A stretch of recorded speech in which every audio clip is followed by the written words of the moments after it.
All right, welcome back to the deep dive. Today, we're going to keep building that super vocabulary you'll need for postgraduate entrance exams. Exactly. It's all about getting those high scores. We're tackling, let's see, the latter half of day 17, I think? Yeah. Yeah, day 17. We're going to start with reproduce, I believe. Yeah. And just a reminder, it's not just about knowing a word, it's about understanding it deeply. Yeah, So absolutely. you can, use it confidently. Yeah, and so you really understand those nuances, Right, yeah. those subtle differences and how it's used in context. Yeah. That's the stuff that'll really help you on the exam. Right. And, also in life. Yeah. Beyond the exams, too. Yeah. Okay, so our source today is still that day 17, unit 5.1.16.0. Right. It's got all those definitions and examples and stuff. So, okay, let's dive in. Let's start with reproduce. Right. So it's a verb, right? Yeah. It means to make a copy, to breed, according to our source. And they give us examples like this material can be reproduced without payment. Right. And then there's most reptiles reproduce by laying eggs on land. So, like, when you think about reproduce, it's kind of making something again. Yeah, that's exactly it. That prefix re is a big giveaway. It often means like again or back. Right. So you're repeating something or doing something again. And what's cool is how reproduce can have different meanings depending on what you're talking about. Yeah. Like in that first example, it's about making an exact copy, like photocopying, basically. Right. But then in the second example, it's about, making babies, passing on those genes, bringing forth new life. It's like for your studies, if you can reproduce the main arguments from like a really dense academic article. Oh, for sure. You're not just like remembering it. You're like kind of remaking those ideas in your own words. Yeah. It shows a deeper level of understanding, I guess. Absolutely. It's about taking that information and, making it your own, synthesizing it. And then on a totally different note, think about how bacteria reproduce. Yeah. Like they did just multiply like crazy in the right conditions. Yeah. It's that rapid creation of new cells, another way of making again. So that word reproduce, it's pretty versatile. Oh, totally. It pops up in all sorts of contexts. Okay. Next up, we've got venture, which can be both a noun or a verb. Interesting. Yeah. So 2 for the price of 1. Right. Yeah. As a noun, it's like a risky undertaking. And then as a verb, it's, to dare to go somewhere dangerous or unpleasant. Oh, wow. Yeah. So the source gives us a disastrous business venture lost him thousands of dollars. Ouch. Right. That's rough. Yeah. And also, the directors of the company refused to undertake such a risky venture. That word really makes me think about risk. It does, doesn't it? A venture isn't just any old plan or activity. It's got that built-in uncertainty. You could win big or you could crash and burn. Yeah. And when you use it as a verb, like to venture, it suggests someone who's bold, someone who's willing to face the unknown, or even danger. Yeah. Like you might say starting your own business is quite a venture. Right. You got that entrepreneurial spirit, but there's that risk, of things not working out. Yeah. Or, he ventured out into the storm to find help. Right. It reminds me of adventure, but is there like a subtle difference? You're picking up on those nuances. That's Yeah. great. While both words involve, stepping outside your comfort zone and into the unknown, adventure often has more of a positive vibe. Yeah. It's about excitement, discovery, fun stuff. Right. A venture, though, while it can be exciting, it really emphasizes that potential downside, the risk of things going wrong. So it's more serious. A bit more, yeah. Yeah. You might go on a weekend adventure, hiking or something. Yeah. But a high-stakes business deal, that's a venture. Okay. I see. And for those exams, pay close attention to how the context, the words around venture hint at that underlying risk. Right. Okay. So next word is advent, and it's a noun. It means the arrival of something important. And the example from our source is the advent of the new government resulted in many changes. It feels very official, It does, doesn't it? Advent isn't your everyday run-of-the-mill arrival. It's reserved for those big game-changing moments, like a new era has begun. Yeah, like the advent of the internet. Exactly. That was huge. Completely changed the world. Yeah. Or, on a smaller scale, maybe the advent of a new semester at uni. Right. It marks a clear beginning of something significant. Yeah. You wouldn't say, like, the advent of my lunch breaks, would you? No, not really. It's got to be something big and important. Exactly. The level of impact, that's key. And it's often used in those historical or technological contexts, like the advent of democracy or the advent of artificial intelligence. Okay, all right. Next up is peer. It can be both a noun, meaning like a person of the same age, status, or ability, or a verb, to look closely. Interesting. Two different meanings. Yeah.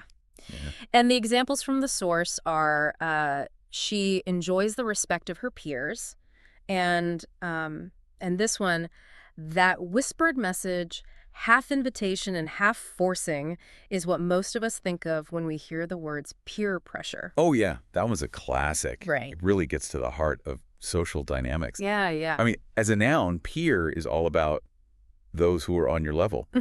Like in academia, your peers are your classmates, or other researchers in your field. Right. People you consider equals. Okay. And then the verb to peer, it's almost like you're straining to see something, right? Exactly. Like you're looking really intently, Yeah. often because it's difficult to see clearly. Yeah, yeah. Like he peered through the fog, trying to make out the road ahead. Right, okay. And that example about peer pressure, like, it's so relatable. It is, isn't it? It shows how much our peers can influence us, whether it's good or bad. Absolutely. We humans, we're social creatures. We care about what others think, especially those we see as equals. Okay, all right. Now we've got pioneer.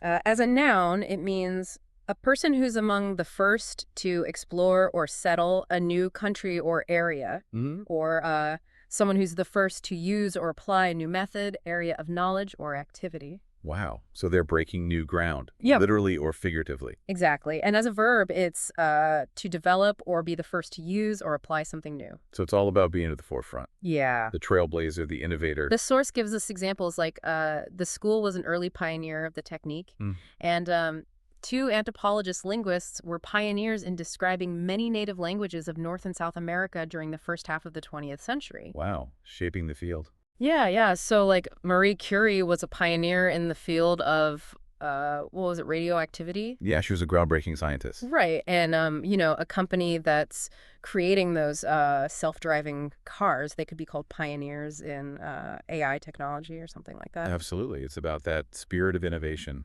pushing boundaries. Okay. Next up is compatible. It's an adjective meaning able to exist or occur together without conflict. Right. Or consistent with something else. So things that work well together. Right, yeah. And the examples are, she found a compatible partner through a computer dating agency. So their personalities mesh well. Right. And free enterprise, he argued, was compatible with Russian values and traditions. Interesting. So in that case, it's about ideas that don't clash. Right. So you always want to make sure, like, your computer software is compatible with your operating system. Oh, you don't want those to be fighting each other. Right. And, like, when you're forming study groups, it's good to find people with compatible learning styles, Absolutely. Makes studying way more effective. And then there's, like, the opposite of compatible. Ah, right. Which would be incompatible. Exactly. That prefix in often signals the opposite. Okay, so next is appropriate. An adjective meaning suitable or fitting for a particular purpose, person, or occasion.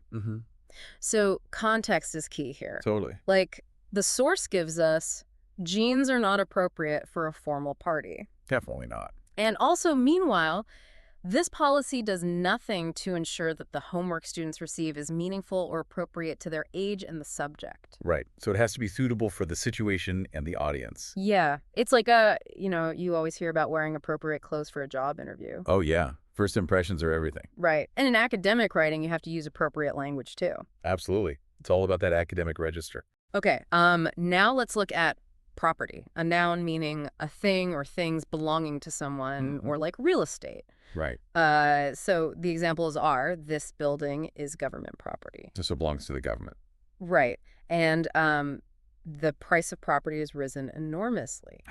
The housing market. Yeah. So property, it's a pretty simple concept, right? Yeah. At its core, it's about ownership. Who owns what, whether it's physical objects or, land and buildings. Okay. Next we have estate, which is also a noun. Okay. It means all the money and property owned by a particular person, especially at death. Or an area of land with a large house on it. So it's a bit more specific than property. Right, yeah. Like the examples are her estate was left to her daughter. So that's all her assets, everything she owned. Right, right. And then the second meaning is kind of implied in this phrase, housing options. Okay, I see. Which comes from the second part of that source example about overreacting to consumer products. So it's talking about overreacting to consumer products or housing options. So like choosing a house that could be considered a housing option. Right. So when you talk about someone's estate after they die, you're talking about all their stuff. Yeah, their money, their property, everything. And then the other meaning of estate makes me think of like a big fancy house with lots of land. Yeah, like a mansion or a country estate. Right, right. Often associated with wealth and, sometimes even a bit of history. Okay, so estate is often grander than just property. Yeah, it often implies a larger scale and, that inheritance aspect. Right, right, right. Okay. Next we have wealth, a noun meaning a large amount of money or valuable possessions. Mm-hmm. So the examples are, she is a woman of untold wealth. So she's very rich. Yeah.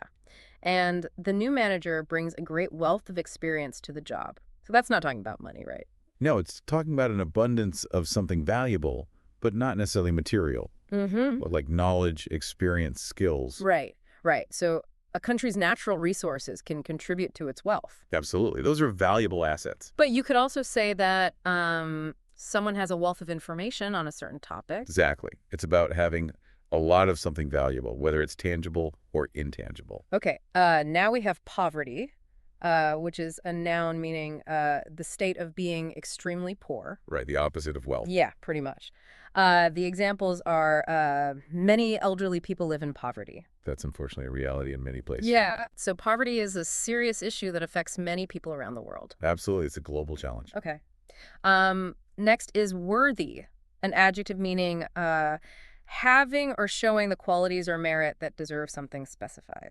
So it's about deserving something, recognition, praise, whatever. Right, yeah. The examples are a number of the report's findings are worthy of note. So they deserve attention. Yeah. And the money we raise will be going to a very worthy cause. So it's a cause that deserves support. Right, right. So you could say, like, his contributions to science are worthy of recognition. Absolutely. He deserves to be acknowledged. Right.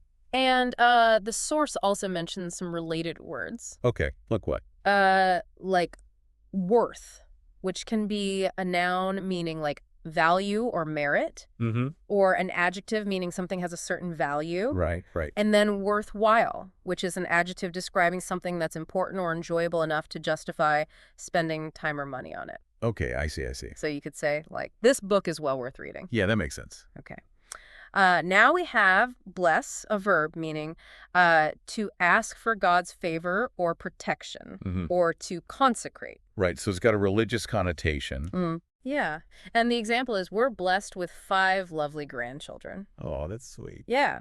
So while bless has that religious meaning, it's also used in more everyday language. Right, like to express gratitude or to wish someone well. Yeah. So like you might hear someone say, I feel blessed to have such supportive friends. Exactly. Expressing gratitude for something good in their life. And the source also gives us blessed, which is the adjective. Right. Meaning fortunate or bringing happiness. Okay. And blessing, the noun, which can mean divine favor or something beneficial. So blessing can be both religious and secular. Right. Depending on the context. Okay. Next word is blessing, a noun meaning God's favor or protection, or a beneficial thing for which one is grateful. The example is, the internet affords anonymity to its users, a blessing to privacy and freedom of speech.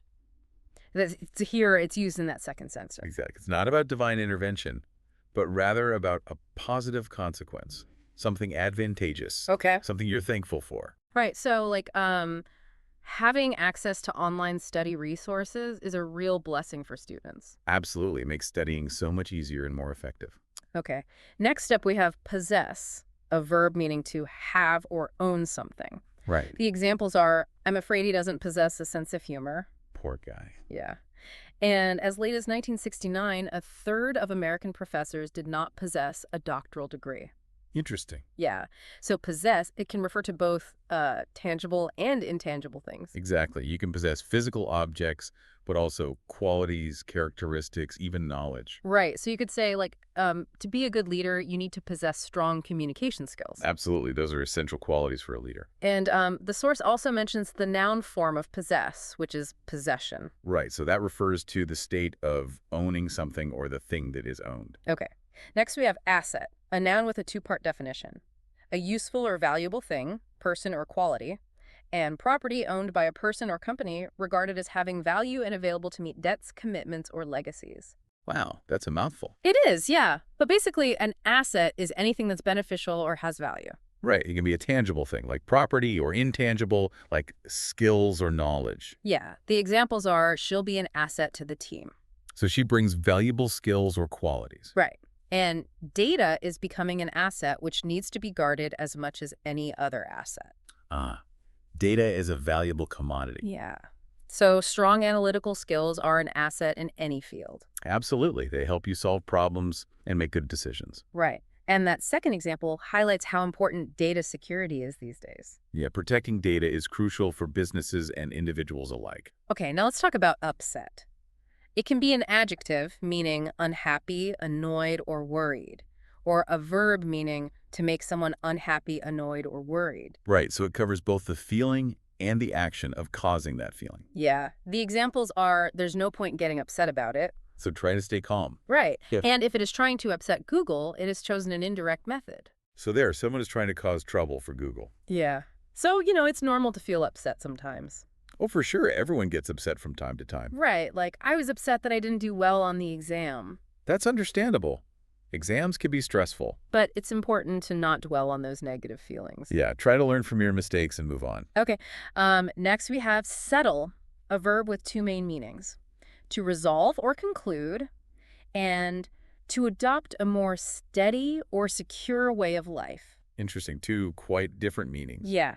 The examples are, it's time you settled your differences with your father. So that's about resolving a conflict. Right. And she settled in Vienna after her father's death. So there, it's about establishing oneself in a new place. Yeah. So, like, before an important presentation, you want to settle your nerves. Calm those pre-presentation jitters. Right, right.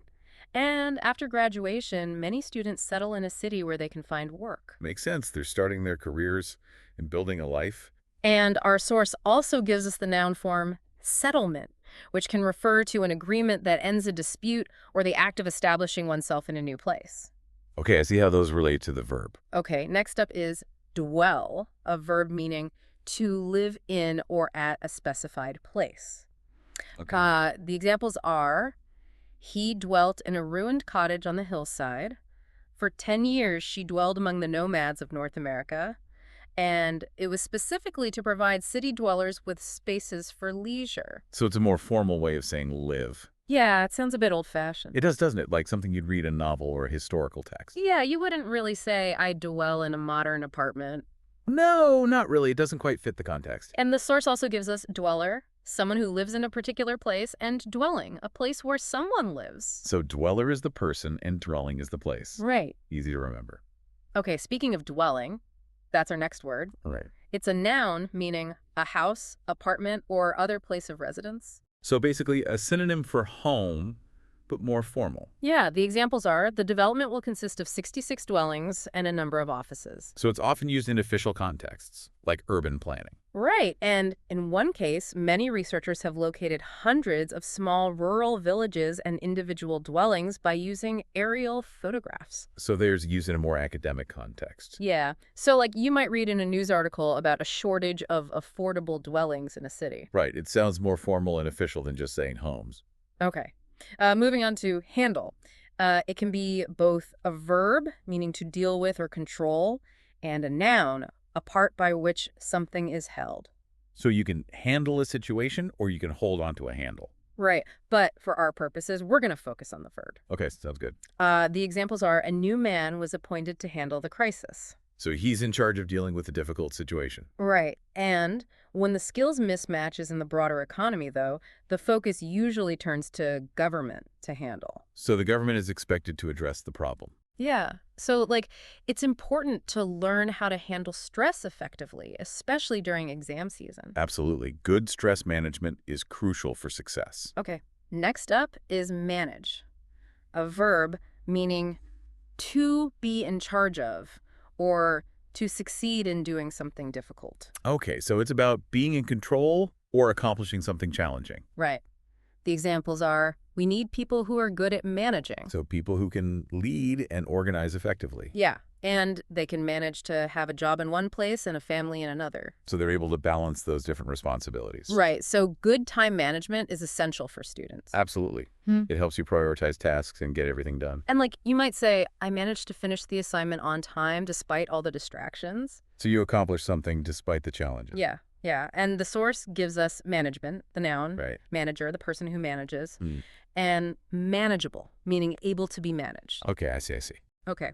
Next word is tackle, a verb meaning to make determined efforts to deal with a problem or difficult task. Sounds like taking a proactive approach. Yeah, definitely. The examples are, the problem is being tackled with a range of measures. So they're taking multiple actions to address the problem. Right. And the government is determined to tackle inflation. That's a big challenge for many governments. Yeah. So, like, before the exam, make sure you tackle all the practice questions you can find. Yeah, practice is key for exam success. Right. And it's a stronger word than just try, right? Yeah, it implies more effort and determination. Okay. Next is cope, a verb meaning to deal effectively with something difficult. So it's about resilience, being able to handle tough situations. Yeah. The examples are, they are able to cope with the global climate change. So they're adapting to the changing environment. Right. And she is unable to cope with her increasing workload. So she's struggling to handle the pressure. Yeah. So, like, learning healthy coping mechanisms can help you manage stress. Absolutely. Finding healthy ways to deal with stress is essential for well-being. Right. And, like, you might say, I'm not sure how I'm going to cope with all the reading for this course. Yeah, it can be overwhelming, but hopefully you'll find a way. Okay. Next is solve, a verb meaning to find an answer to a problem or mystery. So it's about finding a solution. Right. The example is, attempts are being made to solve the problem of waste disposal. That's a big environmental challenge. Yeah. So, like, in math class, you solve equations. Exactly, you find the correct answer. Right. And the source gives us solution, the answer to the problem, and unsolved, meaning the problem hasn't been solved yet. Right, the mystery remains. Okay, now we have resolve, a verb meaning to settle or find a solution to a problem, dispute, or contentious matter, or to decide firmly on a course of action. So it's about finding solutions and making decisions. Right. The examples are, attempts are being made to resolve the problem of security in schools. So they're trying to improve safety. Yeah. And he resolved not to tell her the truth. So he made a firm decision. Yeah. So, like, it's important to resolve any academic issues before the exam. Absolutely. Get those questions answered, clear up any confusion. Right. And you might resolve to start exercising every day. That's a good resolution. Yeah. And the source gives us resolved, the adjective meaning determined or having made a firm decision, and resolution, which can mean the act of solving a problem or a firm decision. Okay, got it. And finally, we have dissolve, a verb meaning to of a solid, become or be incorporated into a liquid so as to form a solution, or of a marriage, business, or other formal bond come to an end. Two very different meanings there. Yeah. The examples are heat gently until the sugar dissolves. So the sugar disappears into the liquid. Right. And their marriage was dissolved in 19. So the relationship ended. Yeah. So, like, stress can sometimes dissolve your motivation. Oh, yeah. Stress can really sap your energy and enthusiasm. Right. It's like it just disappears. Exactly. It's important to manage stress and stay motivated. Okay, so those are all the words from day 17. Wow, that was a lot. It was, yeah. But I think it's really helpful to go through them like this. Definitely. It helps solidify the meanings and see how they're used in different contexts. Now let's imagine two students, Sarah and Ben, preparing for their postgraduate entrance exams. Okay, let's see how they use these words in a real-life situation. So Sarah says, "Hey, Ben, did you manage to reproduce those notes from yesterday's seminar?" And Ben replies, "Yeah, Sarah, no problem. I can share them with you. I'm also thinking about venturing into those really tough practice questions on econometrics." Sarah says, "Oh, definitely. With the advent of that new online tutoring platform, it feels a bit less scary." Ben says, yeah, true. Maybe we could tackle them together and then do a peer review of our answers. Great idea, Sarah says. Finding a compatible study group has been a real blessing. Totally, Ben agrees. It makes it much easier to cope with the stress. Hey, do you think this quiet corner of the library is an appropriate place to study? Yeah, it's perfect, Sarah replies. I really need to manage my time effectively this week and try to resolve any doubts I have about the material. Ben says, me too. And we should probably resolve that disagreement we had about the interpretation of that historical event. It's important to have a clear understanding before the exam. Definitely, Sarah agrees. Hopefully all this intense studying won't dissolve our friendship. They both laugh. No way, Ben says. We'll get through this together. This whole postgraduate application process is quite a venture, but I think our hard work will prove worthy of success. I hope so, Sarah replies. That was a great example of how these words can be used in everyday conversation. Yeah, it shows how they're not just abstract concepts, but tools for communication. Exactly. And the more you use them, the more natural they'll become. Okay, so to wrap things,